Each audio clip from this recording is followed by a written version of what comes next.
세상에는 두 가지 유산이 있다. 눈에 보이는 것과 마음으로 전해지는 것. 때로는 가장 큰 선물이 가장 작은 상자 안에 숨어 있기도 하며, 진정한 사랑은 가장 어려운 시험을 통해 증명되기도 한다. 어머니가 딸에게 남긴 마지막 선물은 그 어떤 재산보다 값진 것이었는데, 그 이야기는 차가운 장례식장에서 시작되었다. 가을비가 부슬부슬 내리는 10월의 어느 날, 서울 강남의 한 장례식장은 조문객들의 발걸음으로 분주했다. 하지만 이상하게도 상주들이 앉아 있는 자리 주변만은 묘한 긴장감이 감돌고 있었다. 검은 상복을 입은 세 자매가 나란히 앉아 있었지만 그들 사이에는 보이지 않는 벽이 세워져 있는 듯했다. 가장 왼쪽에 앉은 큰언니 민정은 35의 나이답게 침착하고 단정한 모습이었다. 그녀는 조문객들이 올 때마다 기계적으로 일어나 인사를 받았고, 조의금을 건네는 사람들에게는 특히 더 깊숙이 고개를 숙였다. 그녀의 눈빛에는 슬픔보다는 계산하는 듯한 차가움이 스며 있었다. 남편과 함께 온 조문객들 앞에서는 완벽한 효녀의 모습을 연출했지만, 아무도 보지 않는 순간에는 시계를 보거나 휴대폰을 확인하는 모습이 종종 포착되었다. 둘째 언니 수정은 민정보다 2살 어린 33이었지만 그녀 역시 장례식장에서의 역할을 충실히 수행하고 있었다. 다만 그녀의 관심사는 온통 실무적인 것들에 집중되어 있었다.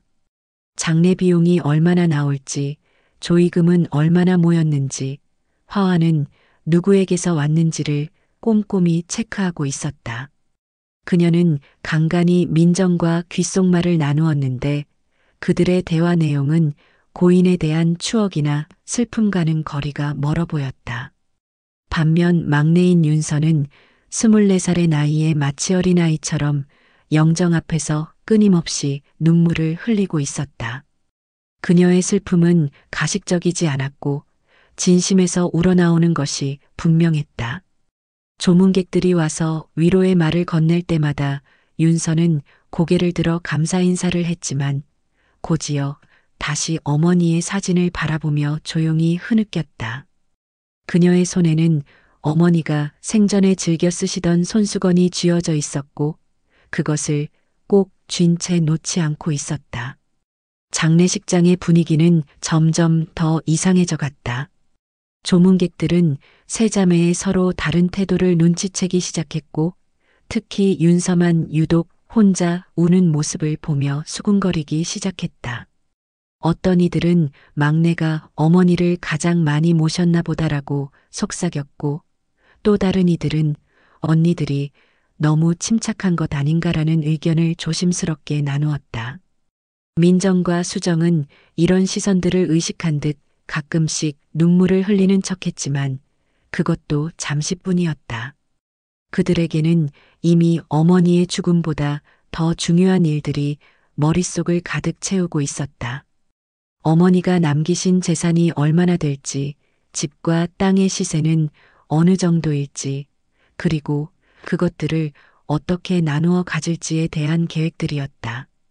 조문 시간이 끝나갈 무렵 민정은 수정에게 조용히 다가가 귓속말을 했다. 그들의 대화는 다른 사람들이 들을 수 없을 정도로 작은 목소리였지만 내용은 분명 어머니의 유산에 관한 것이었다.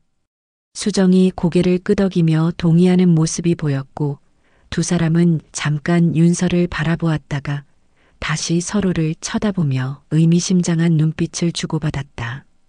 윤서는 언니들의 이런 모습을 보면서도 아무 말하지 않았다.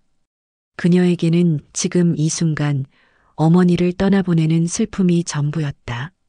3년 동안 어머니의 병상을 지키며 함께 보낸 시간들이 주마등처럼 스쳐 지나갔다. 어머니가 아파하실 때마다 함께 아파했고 어머니가 웃으실 때마다 함께 기뻐했던 그 소중한 시간들이 이제 정말 끝이 난 것이다. 밤이 깊어가면서 장례식장은 점점 조용해졌다. 대부분의 조문객들이 돌아갔고 가족들만 남아 마지막 밤을 보내게 되었다. 민정과 수정은 피곤하다며 일찍 자리를 정리했지만 윤서는 여전히 영정 앞을 지키고 있었다. 그녀는 어머니와의 마지막 밤을 혼자 보내며 그동안 하지 못했던 많은 이야기들을 마음속으로 전하고 있었다. 이렇게 첫 번째 밤이 지나가면서 세 자매 사이의 미묘한 균열은 더욱 뚜렷해져 갔다. 표면적으로는 모두 어머니를 잃은 슬픔을 함께하는 것처럼 보였지만 실제로는 각자 다른 생각들로 가득 차 있었다. 그리고 이 차이점들은 곧 더 큰 갈등으로 이어질 것이라는 예감이 장례식장 안에 무겁게 깔려 있었다. 장례를 마친 지 일주일 후 세 자매는 강남에 위치한 법무법인 사무실에 모였다. 회색빛 고층 빌딩의 20층에 자리한 변호사 사무실은 무척 깔끔하고 고급스러웠다. 큰 창문으로 들어오는 가을 햇살이 회의실을 밝게 비추고 있었지만 세 자매의 얼굴에는 긴장감이 가득했다. 변호사 김 선생은 60대 중반의 나이답게 침착하고 신중한 모습이었다. 그는 오랫동안 고인과 알고 지낸 사이였기에 이번 유언장 공개가 얼마나 민감한 사안인지 잘 알고 있었다. 그의 책상 위에는 봉인된 유언장과 관련 서류들이 정갈하게 정리되어 있었고 세 자매는 그것들을 바라보며 각자 다른 표정을 짓고 있었다. 민정은 가장 침착해 보였다. 그녀는 이미 마음속으로 재산 분할에 대한 나름의 계획을 세워두고 있었다. 큰딸인 자신이 가장 많은 몫을 차지하는 것이 당연하다고 생각했고 어머니 역시 그렇게 생각하셨을 것이라고 확신하고 있었다. 그녀의 눈빛에는 기대감과 함께 당연하다는 듯한 여유로움이 스며 있었다. 수정 역시 비슷한 생각이었다. 둘째였지만 그녀 나름대로는 어머니께 효도를 다했다고 자부하고 있었다. 특히 재정적인 면에서 도움을 드렸던 일들을 떠올리며 자신도 상당한 몫을 받을 것이라고 기대하고 있었다. 다만 민정과는 달리 약간의 긴장감을 드러내고 있었는데 이는 언니와의 경쟁 심리 때문인 것으로 보였다. 반면 윤서는 완전히 다른 상태였다.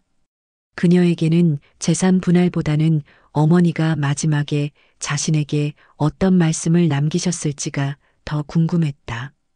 유언장 속에 어머니의 따뜻한 메시지가 담겨 있기를 바라는 마음이 컸다. 그녀는 손을 꼭 쥐고 있었는데 그 손바닥에는 긴장감 때문에 살짝 땀이 맺혀 있었다. 김 변호사는 엄숙한 표정으로 유언장의 봉인을 뜯기 시작했다. 그 순간 회의실 안은 숨소리조차 들리지 않을 정도로 조용해졌다. 세 자매의 시선이 모두 변호사의 손끝에 집중되었고 각자의 마음은 서로 다른 기대감으로 가득 차 있었다. 유언장이 펼쳐지자 김 변호사는 안경을 고쳐 쓰고 천천히 내용을 읽기 시작했다. 먼저 고인의 개인정보와 작성 날짜가 확인되었고 이어서 본격적인 재산 분할 내용이 나왔다. 변호사의 목소리는 기계적이었지만 또렷했고 세 자매는 한 단어도 놓치지 않으려고 귀를 기울였다. 첫 번째로 언급된 것은 고인이 소유하고 있던 아파트였다. 시가 약 15억 원으로 평가되는 강남의 대형 아파트는 큰딸 민정에게 상속되었다. 민정의 얼굴에는 만족스러운 미소가 스며들었고 그녀는 고개를 끄덕이며 당연하다는 듯한 표정을 지었다. 수정은 약간 아쉬워하는 기색을 보였지만 아직 다른 재산들이 남아있다는 생각에 큰 실망감을 드러내지는 않았다. 두 번째는 경기도에 위치한 땅이었다. 약 300평 규모의 이 땅은 개발 예정 지역에 있어서 앞으로 가치가 상당히 오를 것으로 예상되는 곳이었다. 이 땅은 둘째인 수정에게 상속되었다. 수정의 얼굴이 환해졌고 그녀는 마음속으로 안도의 한숨을 내쉬었다. 민정은 약간 부러워하는 표정을 지었지만 자신이 아파트를 받았다는 생각에 크게 불만을 표하지는 않았다. 예금과 적금, 그리고 주식 등 금융 자산들도 두 언니에게 나누어 분배되었다. 총 액수는 약 3억 원 정도였는데 민정과 수정이 거의 비슷한 비율로 나누어 받게 되어 있었다. 두 언니는 서로를 바라보며 만족스러운 눈빛을 교환했다. 이제 윤서의 몫만 남았는데 그들은 막내인 윤서도 상당한 재산을 받을 것이라고 예상하고 있었다. 하지만 김 변호사의 입에서 나온 다음 말은 모든 사람을 놀라게 했다. 윤서에게는 현금이나 부동산이 아닌 어머니의 개인 소장품과 추억이 담긴 물건들만이 상속된다는 것이었다. 구체적으로는 어머니가 평소 아끼시던 보석함, 사진첩들, 그리고 개인적인 물건들이 들어있는 작은 나무 상자 하나가 전부였다. 회의실 안에는 충격적인 정적이 흘렀다. 윤서는 자신의 귀를 의심했고 민정과 수정은 예상치 못한 결과에 당황스러워했다. 그들은 설마 어머니가 막내를 이렇게 차별하실 리가 없다고 생각했던 것이다. 특히 3년간 어머니를 가장 가까이에서 모셨던 윤서에게 이런 결과는 더욱 충격적이었다. 김 변호사는 유 원장의 마지막 부분을 읽어내려갔다.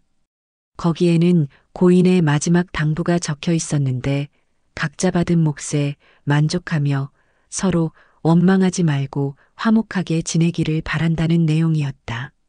하지만 이미 상황은 화목과는 거리가 멀어 보였다. 변호사는 유 원장의 법적 효력에 대해 설명했다. 이 유 원장은 공증을 받은 정식 문서였고 고인의 정신 상태가 명료했을 때 작성된 것이 확인되었다. 따라서 법적으로 어떤 이의 제기도 어려울 것이라는 것이 변호사의 설명이었다. 필적 감정 결과도 모두 일치했고 증인들의 확인도 완료된 상태였다. 윤서는 아직도 현실을 받아들이지 못하고 있었다. 어머니가 자신을 이렇게 대하실 리가 없다는 생각이 머릿속을 지배했다. 3년간 밤낮으로 병간호를 했고 어머니의 마지막 순간까지 곁에 있었는데 이런 결과라니 도저히 이해할 수가 없었다. 그녀의 눈에는 눈물이 고이기 시작했고 가슴 한편으로는 배신감 같은 것이 스며들었다. 회의가 끝나고 세 자매는 각자의 심정으로 변호사 사무실을 나왔다. 엘리베이터 안에서도 그들은 서로 다른 곳을 바라보며 말이 없었다. 1층 로비에 도착했을 때까지도 아무도 먼저 말을 꺼내지 않았다. 하지만 모두의 마음속에는 각자 다른 생각들이 복잡하게 얽혀 있었고 이것이 앞으로 더 큰 갈등의 시작이 될 것임을 예감하고 있었다. 변호사 사무실을 나온 세 자매는 근처 카페로 향했다. 평소라면 이런 중요한 일 이후에는 함께 식사를 하거나 차라도 마시며 이야기를 나누었을 텐데 오늘은 분위기가 사뭇 달랐다. 카페의 한적한 구석자리에 앉은 그들 사이에는 보이지 않는 긴장감이 흐르고 있었다. 민정이 먼저 입을 열었다. 그녀의 목소리에는 이전과 달리 차가운 톤이 섞여 있었다. 윤서를 향해 돌린 그녀의 시선은 더 이상 언니의 따뜻함을 담고 있지 않았다. 오히려 마치 모르는 사람을 대하는 듯한 거리감이 느껴졌다. 그녀는 윤서가 3년간 어머니를 모신 것에 대해 고마워해야 할 입장임에도 불구하고 전혀 다른 태도를 보이기 시작했다. 수정 역시 마찬가지였다. 그녀는 평소 윤서에게 보였던 둘째 언니로서의 보호 본능 같은 것들을 완전히 거두어들이고 있었다. 대신 그 자리에는 계산적이고 냉정한 모습만이 남아 있었다. 그녀의 표정에서는 윤서를 동등한 가족 구성원으로 보지 않겠다는 의지가 명확하게 드러나고 있었다. 두 언니는 서로 눈빛을 주고받더니 마치 미리 약속이라도 한 듯 윤서를 향해 날선 말들을 쏟아내기 시작했다. 그들의 첫 번째 공격은 윤서의 지난 3년간의 희생을 폄하하는 것이었다. 민정은 윤서가 어머니를 모신 것이 별다른 희생이 아니라고 못 박았다. 결혼도 하지 않았고 특별한 직업도 없던 윤서에게는 그것이 당연한 의무였다는 것이 그녀의 주장이었다. 수정은 더 나아가서 윤서의 어머니 병간호를 한 것이 오히려 자신만을 위한 일이었다고 해석했다. 어머니와 가장 많은 시간을 보내면서 유산을 더 많이 받으려는 속셈이었을 것이라는 전혀 사실과 다른 추측을 서슴없이 내뱉었다. 이런 말들은 윤서의 가슴을 깊숙이 찌르고 있었지만 두 언니는 전혀 개의치 않는 듯했다. 더욱 충격적인 것은 그들이 어머니의 마지막 판단까지 끌어들여 윤서를 모독하기 시작한 것이었다. 민정은 어머니께서 윤서에게 재산다운 재산을 남기지 않으신 것이 바로 윤서에 대한 어머니의 진짜 평가라고 주장했다. 어머니가 윤서를 진정한 딸로 여기지 않으셨기 때문에 이런 결과가 나온 것이라는 듣는 이의 마음을 산산조각 낼 만한 말을 서슴없이 던졌다. 수정은 여기에 더해서 윤서가 받은 것들조차 동정심에서 나온 것일 뿐이라고 깎아내렸다. 어머니의 개인 소장품들이라는 것도 결국 아무런 경제적 가치가 없는 것들이니 그나마 받을 수 있게 해준 것만으로도 감사해야 한다는 식으로 말했다. 그들의 말투에는 윤서를 시해의 대상으로 격화시키려는 의도가 명백히 드러나 있었다. 윤서는 이런 언니들의 모습을 보며 깊은 충격에 빠졌다. 어머니의 죽음으로 인한 슬픔도 채 가시지 않은 상황에서 가장 가까워야 할 가족들로부터 이런 모독을 당하다니 믿을 수가 없었다. 그녀가 지난 3년간 보여준 헌신과 사랑이 하루아침에 이렇게 평가절하되는 현실이 너무나 잔혹했다. 두 언니의 공격은 여기서 그치지 않았다. 그들은 이제 윤서의 미래까지 이야기하기 시작했다. 결혼 정년기를 넘긴 윤서가 앞으로 어떻게 살아갈 것인지에 대해 냉소적인 전망을 늘어놓았다. 특별한 재산도 없고 나이도 많아진 윤서에게는 이제 별다른 선택권이 없을 것이라는 식으로 몰아붙였다.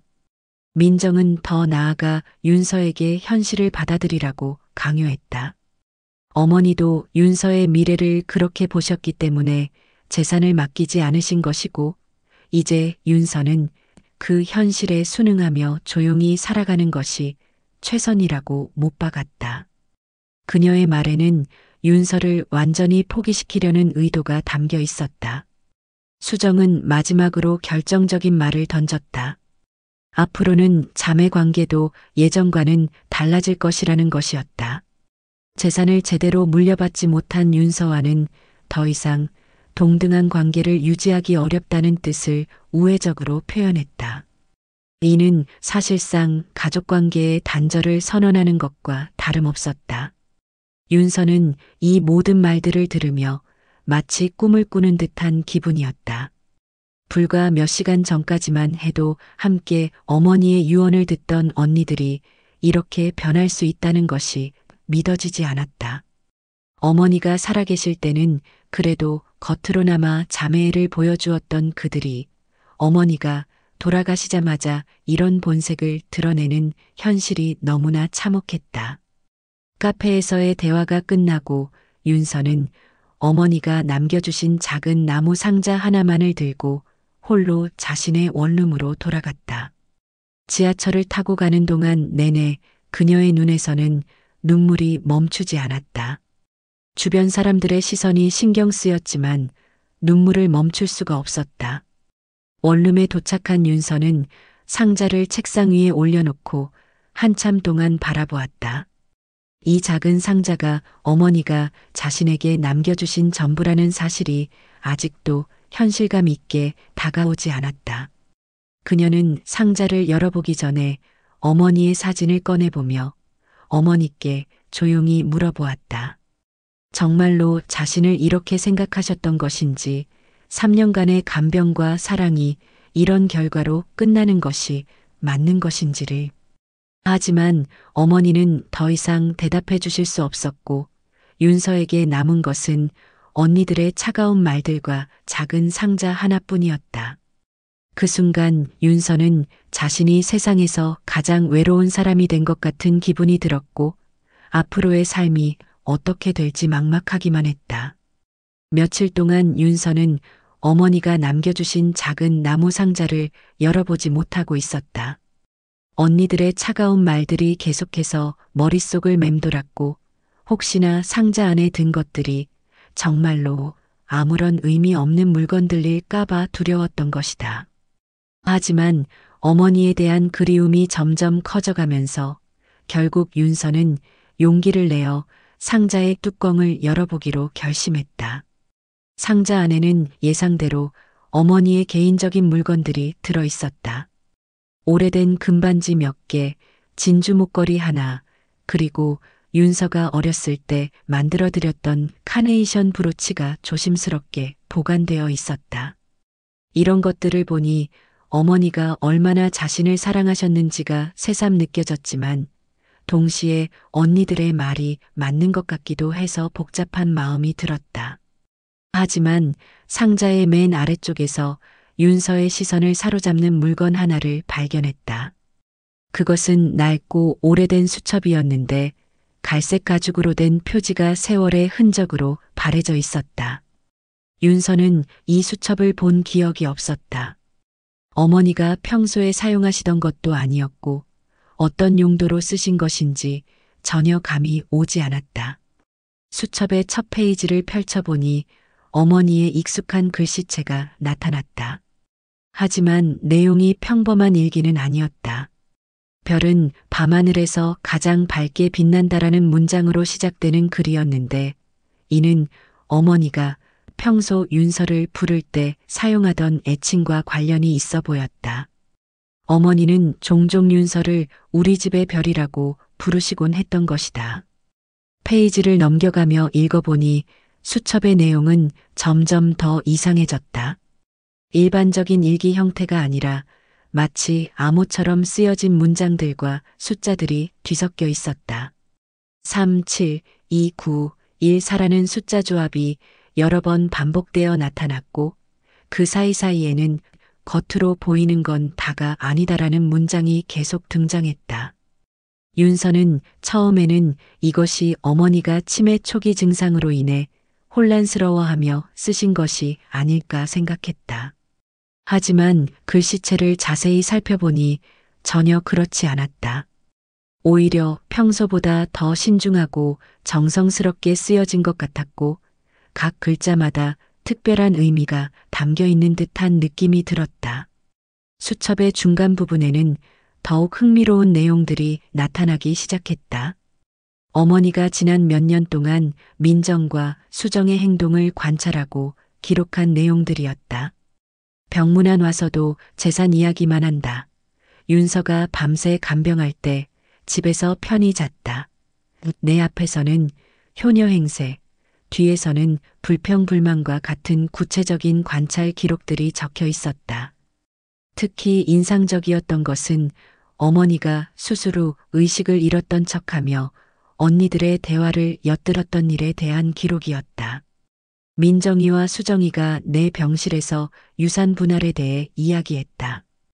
윤서가 결혼도 못할 테니 재산을 줘봤자 의미 없다고 했다.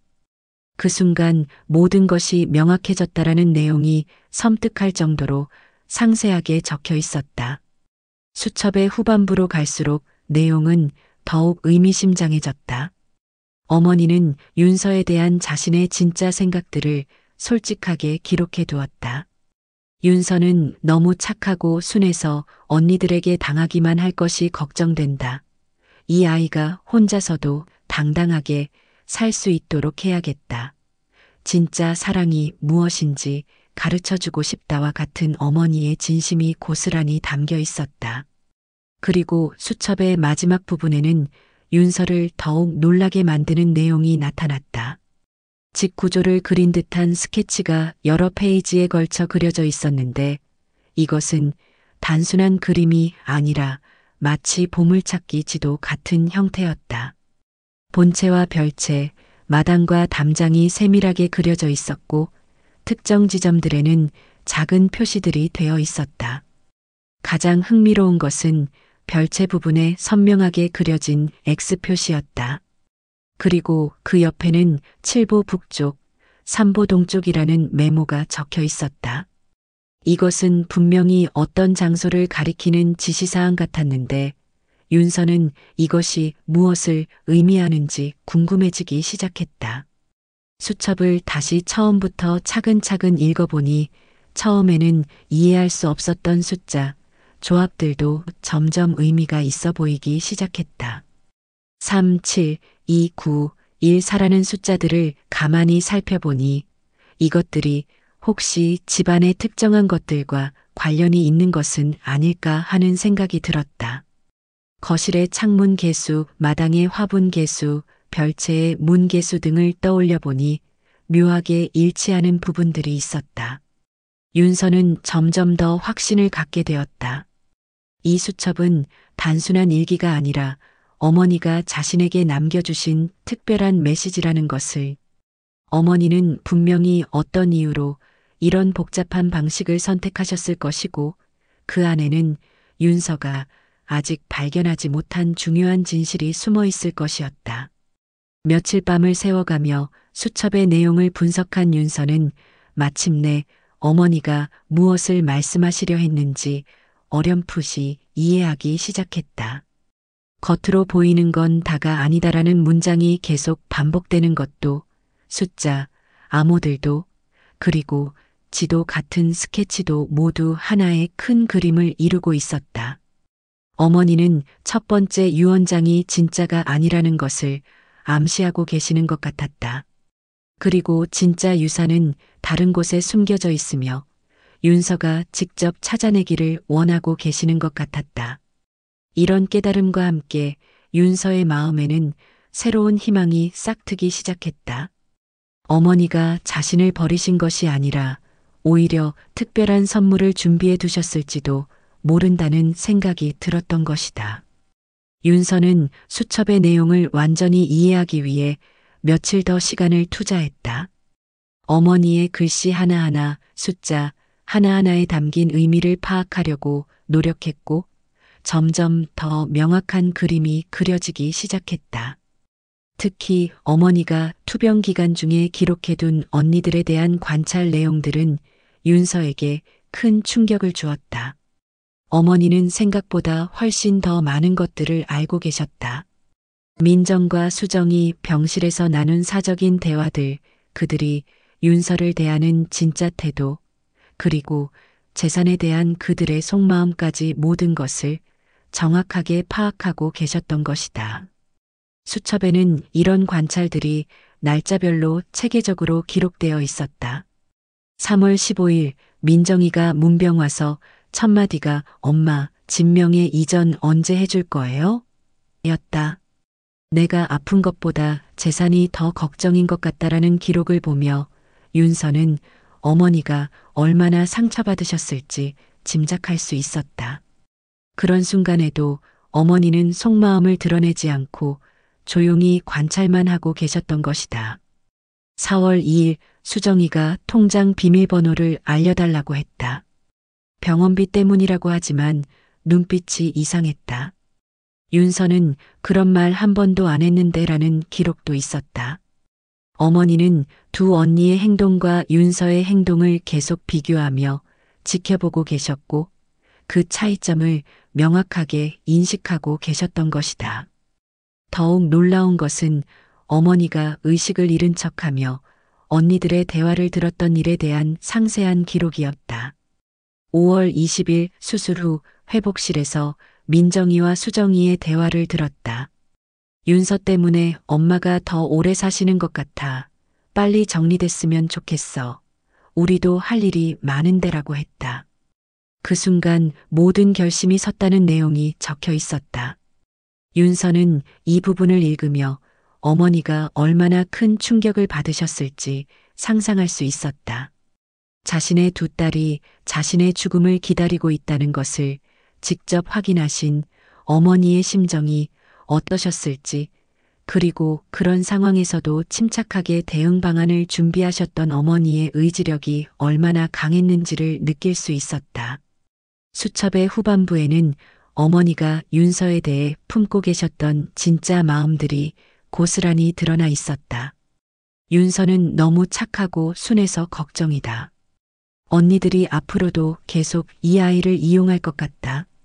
이 아이가 스스로 강해질 수 있도록 도와야겠다는 내용을 보며 윤서는 눈물을 흘렸다. 윤서만이 진심으로 나를 사랑해준다. 3년 동안 이 아이가 보여준 헌신과 사랑을 다른 누구도 대신할 수 없다. 하지만 이 아이는 자신의 소중함을 모르고 있다. 이 아이가 자신의 가치를 깨달을 수 있게 해주고 싶다는 어머니의 진심을 읽으며 윤서는 자신이 얼마나 잘못 생각하고 있었는지를 깨달았다. 어머니는 윤서를 사랑하지 않으신 것이 아니라 오히려 가장 많이 사랑하고 계셨던 것이다. 그리고 그 사랑을 표현하는 방식이 다른 사람들과 달랐을 뿐이었다. 첫 번째 유언장은 언니들의 본성을 드러내기 위한 장치였고, 진짜 유산은 따로 준비해 두셨던 것이었다. 내가 죽은 후 윤서가 언니들에게 당하는 모습을 보고 싶지 않다. 하지만 이 아이가 직접 경험해야 언니들의 진짜 모습을 알 수 있을 것이다. 그래야 앞으로 휘둘리지 않고 당당하게 살 수 있을 것이다라는 기록을 보며 윤서는 어머니의 깊은 지혜를 이해하기 시작했다. 어머니는 단순히 재산을 남겨주시려던 것이 아니라 윤서가 독립적이고 강인한 사람으로 성장할 수 있도록 마지막 교육을 해주시려던 것이었다. 언니들로부터 받은 상처와 모욕도 모두 이런 성장 과정의 일부였던 것이다. 수첩의 마지막 부분에는 더욱 구체적인 지시사항들이 나와 있었다. 윤서야, 내가 이 글을 읽고 있다면 내 뜻을 이해하기 시작한 것이다. 겉으로 보이는 것이 전부가 아니라는 것을, 진짜 소중한 것은 따로 있다는 것을 기억해라. 별채에 가서 내가 어렸을 때 함께 심었던 장미꽃 아래를 확인해 보아라는 내용이 있었다. 윤서는 어릴 때 어머니와 함께 별채 옆에 장미꽃을 심었던 기억을 떠올렸다. 그때 어머니는 이 꽃이 예쁘게 피면 윤서도 더 예쁜 사람이 될 거야라고 말씀하시며 함께 웃으셨던 것이다. 그 장미꽃은 지금도 여전히 별채 옆에서 매년 아름답게 피고 있었다. 수첩에 그려진 지도를 다시 자세히 살펴보니 그 X 표시가 정확히 장미꽃이 심어진 위치와 일치했다. 그리고 7보 북쪽, 3보 동쪽이라는 지시사항도 그 장미꽃을 기준점으로 한 것임을 알 수 있었다. 어머니는 윤서만이 기억할 수 있는 추억의 장소를 단서로 사용하신 것이었다. 이제 윤서는 확신을 갖게 되었다. 어머니가 진짜 유산을 별도로 숨겨두셨고 그것을 찾는 열쇠가 바로 이 수첩이라는 것을, 그리고 어머니는 윤서가 이 과정을 통해 더 강한 사람으로 성장하기를 원하셨다는 것을, 언니들로부터 받은 모든 상처들이 이제는 어머니의 마지막 가르침의 일부로 느껴지기 시작했다. 윤서는 수첩을 가슴에 꼭 안고 어머니께 감사의 마음을 전했다. 어머니의 사랑이 이런 특별한 방식으로 표현된 것이었고, 이제 자신이 그 사랑에 응답할 차례라는 것을 깨달았다. 별채로 가서 어머니가 남겨주신 진짜 선물을 찾아야 할 때가 온 것이다. 다음 날 이른 아침 윤서는 수첩을 들고 어머니 댁으로 향했다. 언니들은 이미 집 리모델링 계획을 세우고 있어서 며칠 후부터 공사가 시작될 예정이었다. 만약 어머니가 정말로 무언가를 숨겨두셨다면 공사가 시작되기 전에 찾아야만 했다. 윤서의 마음은 기대와 긴장감으로 가득 차 있었다. 어머니 댁에 도착한 윤서는 먼저 집 전체를 둘러보며 수첩에 그려진 지도와 실제 집 구조를 비교해 보았다. 어머니가 그리신 스케치는 생각보다 정확했고 모든 세부 사항들이 현실과 일치했다. 본체와 별체의 위치, 마당의 형태, 담장의 모양까지 모든 것이 완벽하게 그려져 있었다. 별체로 향하는 윤서의 발걸음은 조심스러웠다. 혹시나 언니들이 갑자기 나타나서 자신의 행동을 수상하게 여기면 어떻게 할지 걱정되었기 때문이다. 하지만 다행히 이른 아침 시간이라 주변은 조용했고 아무도 윤서의 모습을 보는 사람은 없었다. 별채 옆에 심어진 장미꽃나무를 찾는 것은 어렵지 않았다.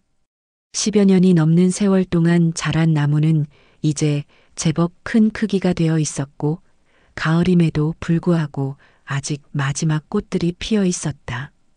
윤서는 어릴 때 어머니와 함께 이 나무를 심던 그날을 선명하게 기억할 수 있었다. 수첩에 적힌 지시사항에 따라 장미꽃나무를 기준점으로 북쪽으로 7걸음을 걸었다. 윤서의 발걸음 크기는 어릴 때와 달라졌지만 어머니께서는 분명 현재의 윤서 기준으로 계산해 두셨을 것이라고 생각했다. 북쪽으로 7걸음 걸은 후 동쪽으로 3걸음을 더 걸으니 별채 건물의 뒤편 모서리 부분에 도달했다. 그 지점의 바닥을 자세히 살펴보니 다른 곳과는 뭔가 다른 점이 있었다. 콘크리트 바닥이 다른 부분보다 약간 색깔이 다르고 살짝 움푹 들어간 것 같은 느낌이 들었다. 손으로 만져보니 확실히 다른 부분보다 새로 시공된 듯한 흔적이 있었다. 윤서의 가슴은 두근거리기 시작했다. 윤서는 근처에서 작은 삽을 구해와 조심스럽게 그 지점을 파보기 시작했다. 처음에는 단단한 콘크리트 층이 나왔지만 생각보다 얇은 층이어서 금세 깨어졌다. 그 아래로는 부드러운 흙이 나타났고 윤서는 더욱 조심스럽게 파내려갔다. 약 30cm 정도 파내려가자 삽 끝에 단단한 무언가가 걸렸다. 윤서는 흥분된 마음을 진정시키며 손으로 흙을 조심스럽게 제거해 나갔다. 그러자 나무로 만들어진 작은 상자의 모서리가 드러나기 시작했다. 상자의 크기는 대략 신발 상자 정도였고 방수 처리가 되어 있는 것 같았다. 상자를 완전히 꺼내는 데는 생각보다 시간이 걸렸다. 오래 묻혀 있었던 탓에 주변 흙이 단단하게 굳어 있었기 때문이다. 하지만 윤서는 포기하지 않고 조심스럽게 작업을 계속했다. 상자에 손상을 입히지 않으려고 매우 신중하게 움직였다. 드디어 상자를 완전히 꺼낸 윤서는 잠시 그것을 바라보며 숨을 고르고 있었다. 상자의 표면에는 어머니의 손글씨로 윤서에게라고 적혀 있었다. 그 글씨를 보는 순간 윤서의 눈에서는 뜨거운 눈물이 흘러내렸다. 어머니가 정말로 자신만을 위한 특별한 선물을 준비해 두셨던 것이다. 상자를 열기 전에 윤서는 잠시 마음을 가라앉혔다. 이 안에 무엇이 들어있든 그것은 어머니의 진짜 마음이 담긴 것일 테고 자신의 인생을 바꿀 수 있는 중요한 것일 수도 있었다. 윤서는 어머니께 조용한 인사를 드린 후 천천히 상자의 뚜껑을 열었다. 상자 안에는 여러 개의 서류 봉투와 편지 봉투가 들어 있었다. 가장 위에 놓인 편지 봉투에는 윤서야, 먼저 이것부터 읽어라라고 적혀 있었다. 윤서는 떨리는 손으로 그 편지를 꺼내어 읽기 시작했다. 편지의 내용은 윤서가 예상했던 것보다 훨씬 더 감동적이었다. 어머니는 윤서에 대한 자신의 진짜 마음을 솔직하게 표현해 두셨다. 윤서야, 내가 이 편지를 읽고 있다면 내 수수께끼를 잘 풀어낸 것이다. 나는 내가 얼마나 똑똑하고 강한 아이인지 알고 있었다. 다만 내가 그것을 모르고 있을 뿐이었다는 내용으로 시작되는 편지였다. 3년 동안 나를 돌봐준 내 사랑에 어떻게 보답해야 할지 많이 고민했다. 단순히 재산을 물려주는 것만으로는 충분하지 않다고 생각했다. 내가 앞으로 언니들에게 휘둘리지 않고 당당하게 살 수 있도록 마지막 선물을 준비했다는 어머니의 설명이 이어졌다. 편지의 마지막 부분에는 상자 안에 들어있는 다른 서류들에 대한 설명이 있었다. 이 상자 안에는 진짜 유언장과 모든 재산 관련 서류들이 들어있다.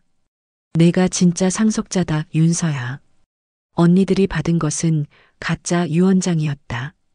나는 내가 이런 시련을 통해 더 강해지기를 원했다는 충격적인 내용이었다. 윤서는 이 사실을 받아들이기까지 시간이 필요했다. 어머니가 이렇게까지 복잡한 계획을 세우셨다는 것도 놀라웠고 자신이 진짜 상속자라는 사실도 믿기 어려웠다.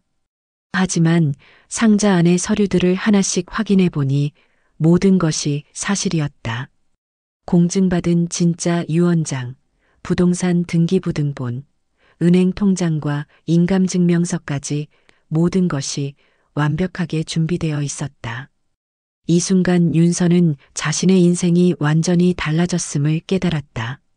언니들로부터 받은 모든 모욕과 상처들이 이제는 다른 의미로 다가왔다.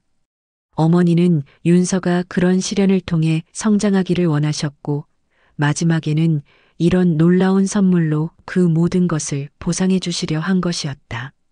윤서는 상자 안의 서류들을 하나씩 꺼내며 차근차근 살펴보았다. 첫 번째로 확인한 것은 공증받은 진짜 유언장이었다. 법무사 사무소의 정식 도장과 서명이 찍혀 있는 이 문서는 며칠 전 변호사 사무실에서 본 유언장과는 완전히 다른 내용이었다. 작성 날짜도 가짜 유언장보다 훨씬 최근이었고 어머니의 진짜 의도가 명확하게 드러나 있었다. 진짜 유언장에 따르면 모든 재산은 윤서에게 상속되도록 되어 있었다. 강남의 아파트, 경기도의 토지, 그리고 모든 예금과 주식까지 빠짐없이 윤서의 명의로 이전되도록 명시되어 있었다. 민정과 수정에게는 각각 작은 금액의 현금만이 배분되어 있었는데 이는 상속에서 완전히 배제시키지 않기 위한 최소한의 조치였다. 두 번째로 확인한 서류는 부동산 관련 문서들이었다. 아파트와 토지의 등기부등본, 그리고 이미 윤서 명의로 소유권 이전이 준비된 서류들까지 모든 것이 완벽하게 갖추어져 있었다. 어머니는 자신의 죽음 이전에 이미 모든 법적 절차를 완료해 두신 것이었다. 다만 이 서류들을 공개하는 시점만을 윤서의 손에 맡기셨던 것이다.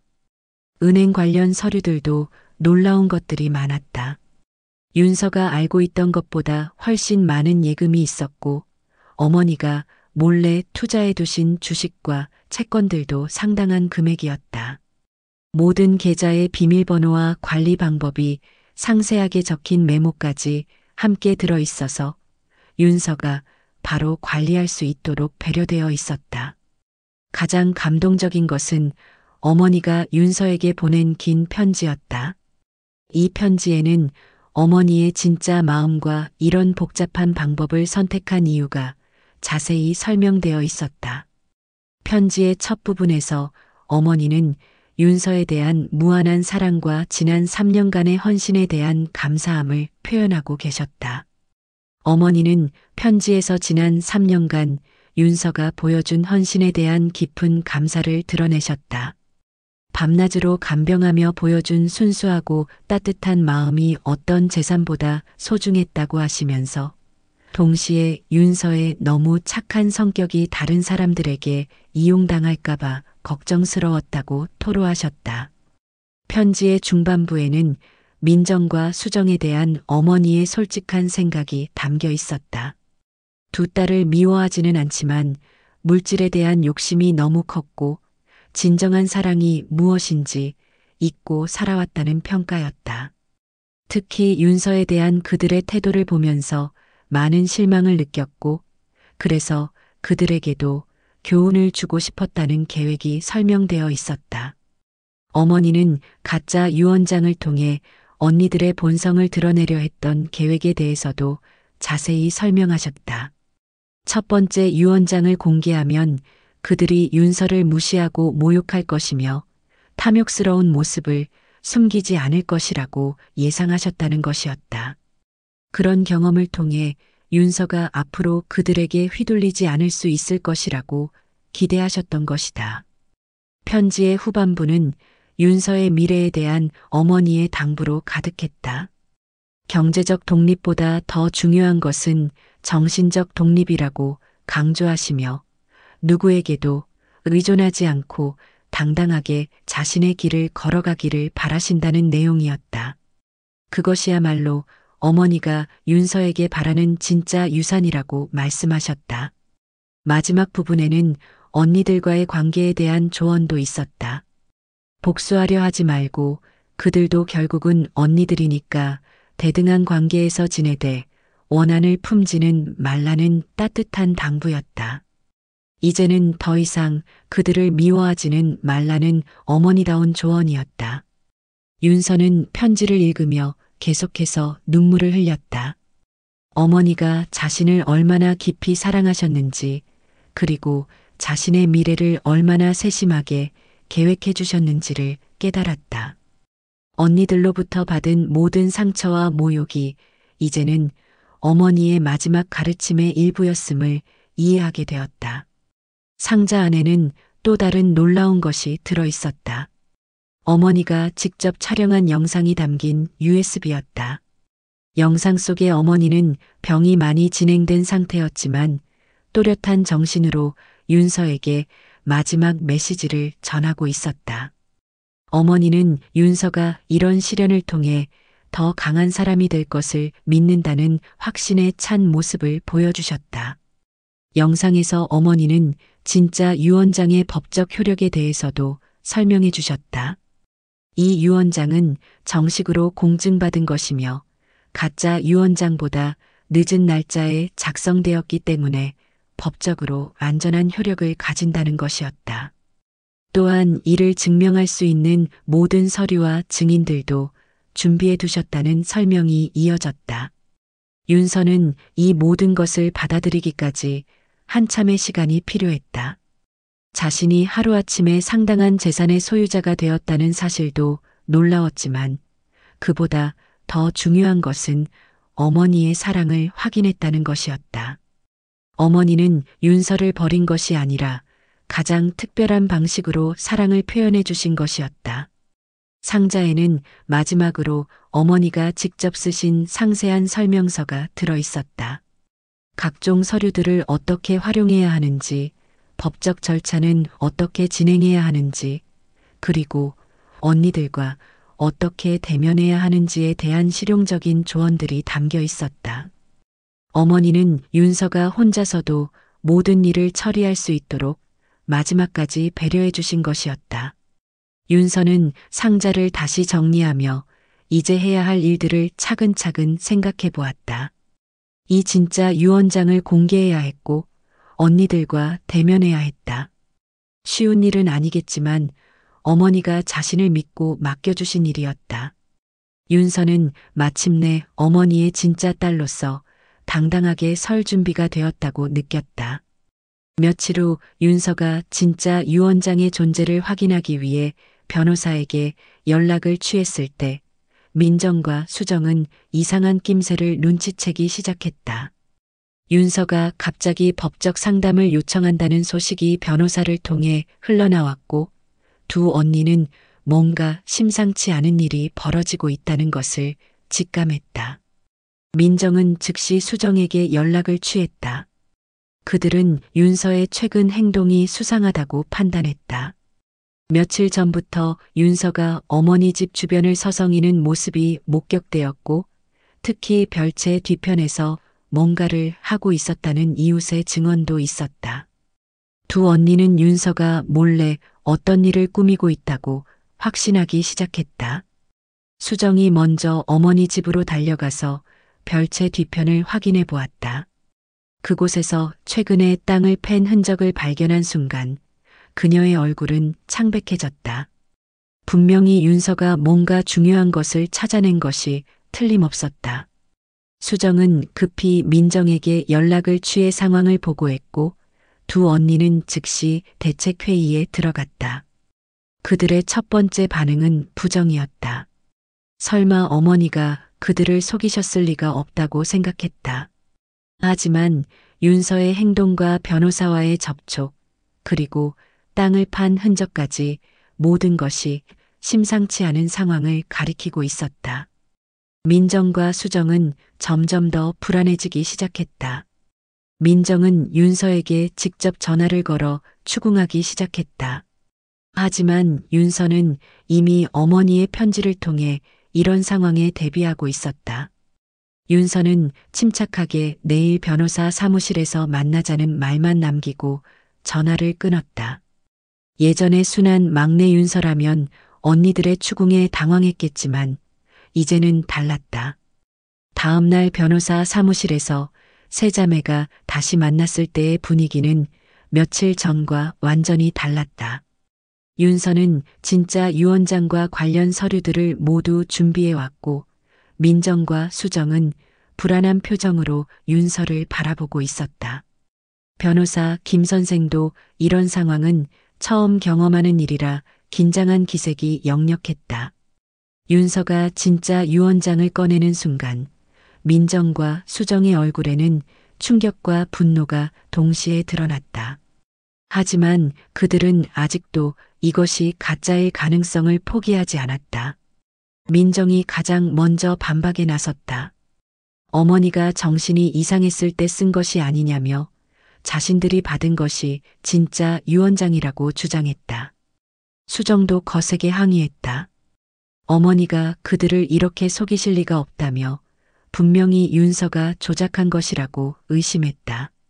그들의 목소리는 점점 더 높아졌고 변호사 사무실의 차분한 분위기는 순식간에 험악해졌다.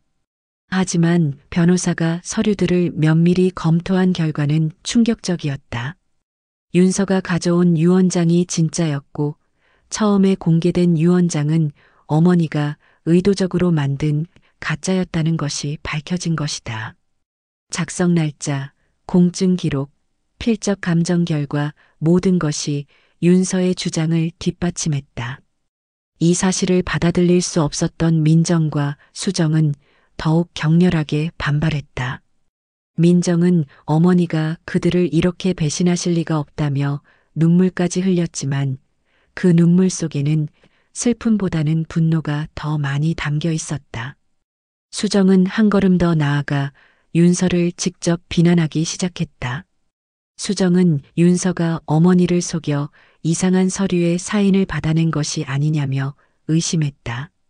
그들이 이미 마음속으로 자신들의 것으로 여기고 있던 재산이 하루아침에 사라진 충격이 컸던 것이다. 절망감과 분노가 뒤섞인 그들의 반응은 점점 더 격해졌다. 윤서는 이런 언니들의 반응을 예상하고 있었다. 어머니의 편지에서도 언니들이 이렇게 반응할 것이라고 미리 알려주셨기 때문이다. 윤서는 침착하게 어머니가 남겨주신 영상까지 보여주었다. 영상 속의 어머니가 직접 진짜 유언장에 대해 설명하시는 모습을 본 순간 민정과 수정은 더 이상 반박할 수 없었다. 하지만 그들은 쉽게 포기하지 않았다. 변호사 사무실을 나온 후에도 윤서를 붙잡고 격렬한 다툼을 벌였다. 민정은 지금까지 받은 모독을 어떻게 할 것인지 이미 사람들에게 상속받았다고 말해놨는데 체면이 어떻게 될 것인지를 윤서에게 원망했다. 수정은 더 나아가 윤서에게 협상을 제안했다. 그래도 언니들이니까 적당히 나누어서 가지자고 윤서가 혼자 다 가져봤자 무엇을 하겠느냐며 설득하려 했다. 하지만 윤서는 이런 제안을 단호히 거절했다. 이것은 어머니의 뜻이었고 자신이 함부로 바꿀 수 없는 것이었다. 결국 두 언니는 물리적인 방법까지 동원하려 했다. 윤서가 가지고 있는 서류들을 빼앗으려 하고 심지어 윤서의 가방까지 뺏으려 시도했다. 하지만 윤서는 더 이상 예전의 순한 막내가 아니었다. 어머니의 가르침을 받아 정신적으로 성장한 윤서는 당당하게 언니들에게 맞섰다. 윤서는 언니들이 어머니 병상에서 한 말들을 어머니가 다 들으셨다는 사실을 알려주었다. 이 말을 들은 민정과 수정은 당황했다. 그들이 어머니가 의식을 잃었다고 생각하고 나눈 대화들이 모두 들켜 있었다는 사실을 깨달은 것이다. 이 순간 두 언니는 자신들이 완전히 어머니에게 속았다는 것을 인정할 수밖에 없었다. 어머니는 그들의 본성을 다 알고 계셨고 그에 따른 결과를 준비해 두셨던 것이다. 그들의 탐욕과 윤서에 대한 무시가 결국 이런 결과를 초래한 것이었다. 민정과 수정은 마지막으로 윤서에게 사정했다. 자신들도 어머니 딸인데 아무것도 안 주시면 어떻게 살겠느냐며 애원했다. 하지만 윤서는 어머니의 편지를 떠올리며 단호하게 대답했다. 어머니께서 언니들에게도 각각 얼마씩은 남겨주셨으니 그것으로 만족하라고 말했다. 결국 그날의 대결은 윤서의 완전한 승리로 끝났다. 언니들은 더 이상 윤서를 막을 방법이 없다는 것을 깨달았고 분노와 절망감에 휩싸인 채 자리를 떠났다. 윤서는 이 모든 과정을 통해 어머니가 말씀하신 진정한 독립의 의미를 깨달을 수 있었다. 일주일 후 세 자매는 다시 한번 변호사 사무실에 모였다. 이번에는 공식적인 유언장 검증 절차를 위한 자리였다. 김 변호사는 윤서가 제출한 두 번째 유언장에 대한 전문적인 검토 결과를 발표할 예정이었고 필요하다면 법원의 공식적인 판단을 받을 수도 있는 중요한 순간이었다. 민정과 수정은 마지막 희망을 품고 변호사 사무실에 도착했다. 그들은 지난 일주일 동안 여러 법무법인에 문의를 해보았고 혹시나 윤서의 유언장에 법적 하자가 있을 가능성을 찾아보려 노력했다. 하지만 대부분의 전문가들은 윤서가 제시한 서류들이 법적으로 완벽하다는 의견을 제시했다. 김 변호사는 엄숙한 표정으로 검토 결과를 발표하기 시작했다. 먼저 필적 감정 결과가 공개되었다. 전문 감정기관에서 실시한 정밀한 분석 결과 두 번째 유언장의 모든 글씨가 고인의 친필로 확인되었다는 것이었다.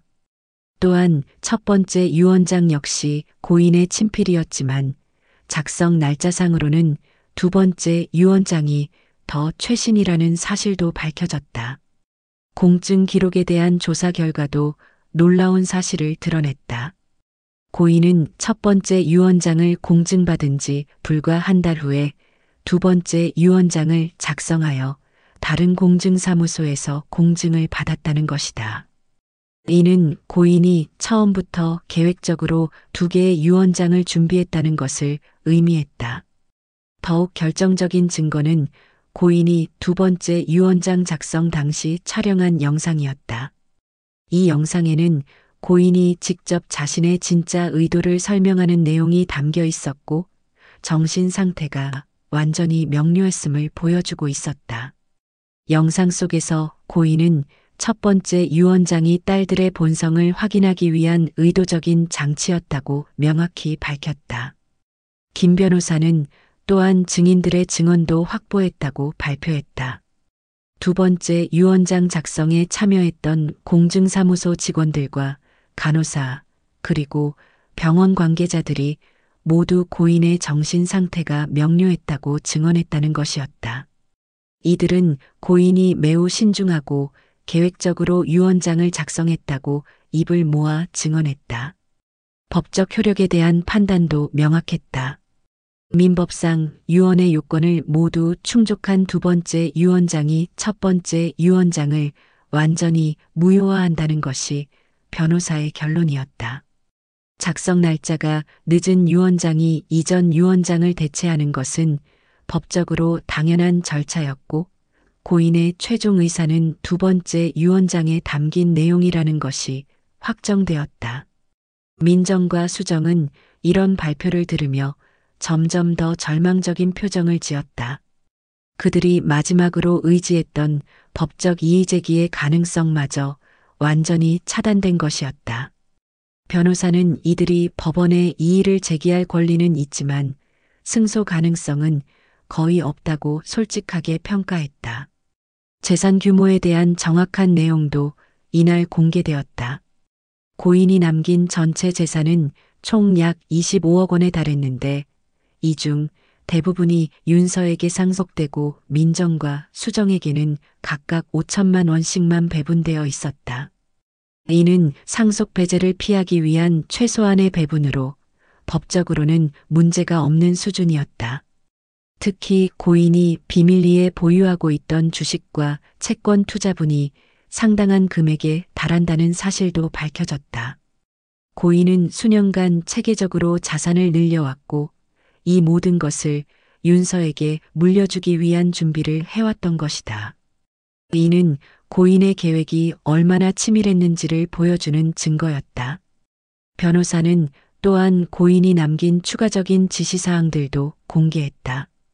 윤서가 상속받은 재산을 관리하는 데 도움이 될 수 있도록 신뢰할 만한 재정관리사와 세무사를 추천해 두었고 부동산 관리에 필요한 모든 연락처와 정보도 체계적으로 정리해 두었다는 것이었다. 민정과 수정은 이 모든 발표를 들으며 자신들이 얼마나 어머니를 잘못 판단했는지를 깨달았다. 어머니는 그들이 생각했던 것보다 훨씬 더 지혜롭고 계획적인 분이셨고 딸들 각각의 성격과 행동 패턴을 정확히 파악하고 계셨던 것이다. 변호사는 마지막으로 상속 절차에 대한 설명을 했다. 모든 법적 요건이 충족되었으므로 즉시 상속 등기와 명예 이전 절차를 진행할 수 있다는 것이었다. 윤서는 필요한 서류들에 서명하고 며칠 내로 모든 재산의 정식 소유자가 될 수 있었다. 이날 회의가 끝나고 변호사 사무실을 나오면서 세 자매 사이의 관계는 완전히 새로운 국면에 접어들었다. 민정과 수정은 더 이상 윤서를 무시하거나 함부로 대할 수 없는 상황이 되었다. 오히려 윤서가 그들보다 훨씬 더 나은 경제적 지위에 서게 된 것이다. 윤서 역시 이런 변화를 실감했다. 며칠 전까지만 해도 언니들에게 무시당하고 모욕당하던 자신이 이제는 당당하게 맞설 수 있는 위치에 서게 되었다. 하지만 어머니의 편지에 있던 조언처럼 윤서는 복수나 보복보다는 앞으로 나아갈 방향을 생각하고 있었다. 민정과 수정은 변호사 사무실을 나와서도 한참 동안 말이 없었다. 그들에게는 현실을 받아들이기까지 더 많은 시간이 필요했다. 자신들의 탐욕과 윤서에 대한 무시가 결국 이런 결과를 가져왔다는 사실을 인정하는 것은 쉽지 않은 일이었다. 한 달 후 모든 상속 절차가 완료되었다. 윤서는 정식으로 어머니가 남겨주신 모든 재산의 소유자가 되었고 강남의 아파트 열쇠를 받아들고 있었다. 어머니가 살던 집에 다시 들어서는 순간 윤서는 마치 꿈을 꾸는 듯한 기분이었다. 불과 2달 전만 해도 이 집에서 쫓겨나다시피 했던 자신이 이제는 이 집의 주인이 된 것이다. 집 안 곳곳에는 여전히 어머니의 흔적이 남아 있었다. 어머니가 아끼시던 화분들, 오래된 가구들, 그리고 벽에 걸린 가족 사진들이 모두 그대로 보존되어 있었다. 윤서는 이 모든 것들을 보며 어머니의 마지막 선물이 단순히 재산이 아니라는 것을 다시 한번 깨달았다. 어머니가 남겨주신 편지를 다시 읽어보며 윤서는 앞으로의 계획을 세워나갔다. 어머니는 경제적 독립보다 정신적 독립이 더 중요하다고 하셨고 이제 윤서는 그 의미를 완전히 이해할 수 있었다. 재산은 도구일 뿐이고 진짜 중요한 것은 자신의 가치를 알고 당당하게 사는 것이었다. 윤서는 첫 번째로 자신의 원룸을 정리했다. 더 이상 그 좁은 공간에서 움츠러들며 살 필요가 없어졌다. 하지만 어머니 집으로 이사하기 전에 윤서는 원룸에서의 지난 시간들을 돌아보았다. 어머니를 간병하며 힘들었던 시기, 언니들에게 모욕당하며 절망했던 순간들까지 모든 것이 지금의 자신을 만든 소중한 경험이었다. 이사를 마친 후 윤서는 어머니의 뜻에 따라 자산관리 계획을 세웠다. 어머니가 추천해 주신 재정관리사와 만나 체계적인 투자 계획을 수립했고 안정적인 수익을 낼 수 있는 방향으로 자산을 운용하기로 했다. 또한 일부는 사회에 환원하는 방법도 고려하고 있었다. 민정과 수정과의 관계는 복잡 미묘한 상태였다. 두 언니는 초기에 분노와 절망을 넘어서 현실을 받아들이기 시작했지만 윤서와의 관계 회복은 쉽지 않은 일이었다. 그들은 윤서에게 사과하고 싶어 했지만 동시에 자존심 때문에 쉽게 다가가지 못하고 있었다. 윤서는 어머니의 조언을 따라 언니들에게 먼저 연락을 취했다. 복수하거나 보복하려는 의도가 아니라 어머니의 제사를 함께 지내자는 제안이었다. 어머니의 100일 제사를 앞두고 윤서는 가족이 함께 어머니를 기억하는 시간을 갖고 싶다고 말했다. 제사 준비 과정에서 세 자매는 조심스럽게 대화를 나누기 시작했다. 민정과 수정은 자신들의 잘못을 인정했고 어머니를 제대로 모시지 못했던 것에 대해 후회를 표했다. 윤서는 이런 언니들의 모습을 보며 어머니가 왜 그들을 완전히 배제하지 않으셨는지 이해할 수 있었다. 제사 당일 세 자매는 어머니의 영정 앞에 함께 앉았다.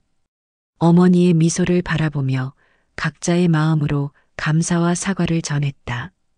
윤서는 어머니의 마지막 가르침을 잘 받아들였다고 이야기했고 민정과 수정은 자신들의 잘못을 뉘우치며 앞으로는 달라지겠다고 다짐했다. 제사가 끝난 후 세 자매는 오랜만에 함께 차를 마시며 대화를 나누었다. 예전처럼 편안하지는 않았지만 서로를 이해하려는 노력이 보였다. 윤서는 언니들에게 어머니가 남겨주신 5천만 원을 제외하고 자신이 가진 돈의 일부를 나누겠다고 했다. 민정과 수정은 윤서의 너그러운 마음에 감동받았다. 그들이 윤서에게 그렇게 모진 말을 했었는데도 윤서는 원한을 품지 않고 오히려 자신의 것을 나누려 했다.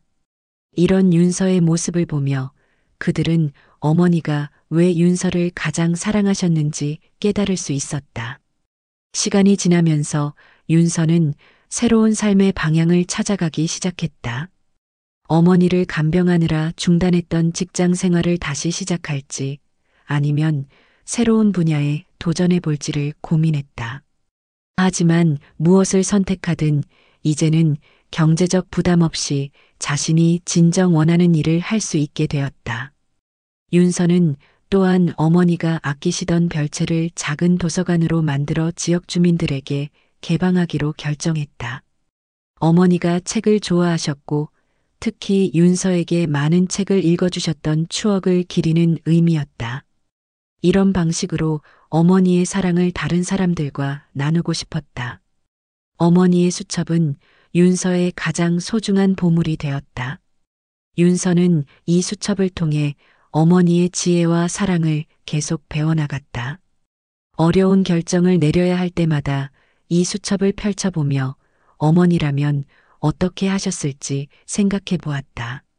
6개월 후 윤서는 완전히 달라진 모습으로 살아가고 있었다. 경제적으로도 안정되었지만 더 중요한 것은 정신적으로 독립한 강인한 여성이 되었다는 것이었다. 누구에게도 의존하지 않고 누구의 눈치도 보지 않으며 자신만의 길을 당당하게 걸어가고 있었다.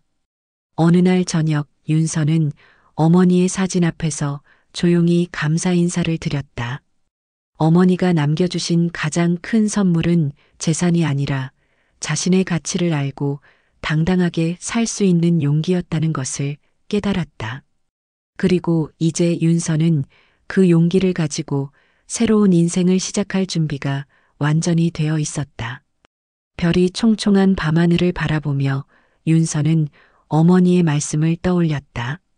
자신이 어머니의 별이라고, 그리고 별은 가장 어두운 밤에 가장 밝게 빛난다고 하셨던 그 말씀을 이제 윤서는 정말로 그 별이 되어 자신만의 빛으로 세상을 밝히며 살아갈 것이다.